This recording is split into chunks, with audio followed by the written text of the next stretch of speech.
little boy, I used to count up all the Mars and Snickers bars at the local shop because they were always having their 1 in 3 wins another bar thing. And I'd count them up by row and column and the depth of it so that I could, with the calculations, figure out the probability of winning one of these bars. Anyway, these older guys came up one time and I told them what I'd been doing because I was pretty proud about it because my dad only really seemed to be pleased with me when I was busy, intent on my maths. Well, they wanted me to pick one and they said they'd pay for it because I couldn't. And if it wasn't one of the ones where you won the free bar, I'd have to buy each of them a free bar, each of them a bar. My dad refused to pay for my schooling after that. I didn't pick the right one. And there were 10 of them, but yeah. So I teach calculus now and I've loved every second. But recently, I've been repulsed by myself because it's satisfying and just strangely satisfying that I proved them wrong.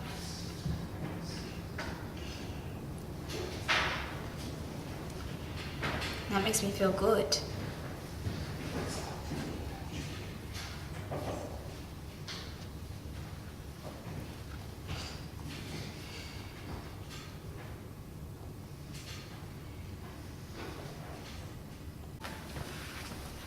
Every day of my life, I encounter and witness different scenarios and problems. Yesterday, I was riding a bus home from school as usual, and an old lady was sitting on the back seat of the bus, which is unusual in itself.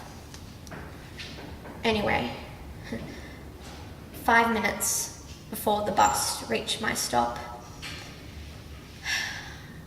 I heard a sharp intake of breath behind me.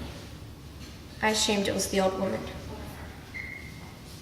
I turned around to see what the trouble was, and I saw that the old lady was in an early stage of a heart attack. I learnt CPR at school, and so I knew to help her, but I froze up. I couldn't remember what to do. I didn't want to make a mistake, so I turned a blind eye whilst hearing her sharp breaths and blocking my humiliation. I felt her last beat. The old lady was gone. I remained indifferent. So sometimes now I wonder what would have happened if I chose to save this old woman. She could have just continued along with her daily life. I could have saved a life. I could have made a difference. But I didn't. I remained indifferent.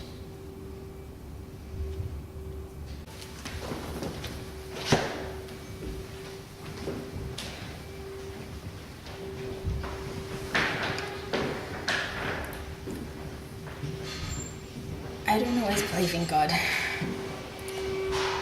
And when I know I should, I can't. I feel like condemning myself. For what? All my life, I've been told he's there. All high school, I've been told he's not. I don't know who to believe, what to believe. Sometimes I doubt.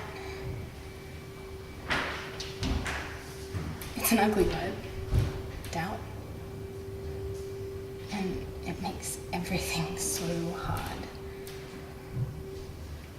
When you put your whole trust into something, someone, then you stop to think, what if he's not there? I mean, what is this? This intangible shadow that I feel is the closest relationship in my life. Isn't it stupid to trust in the unknown? I guess it's when I think like this, that's when I begin to feel terrified and lost, and yes, I doubt.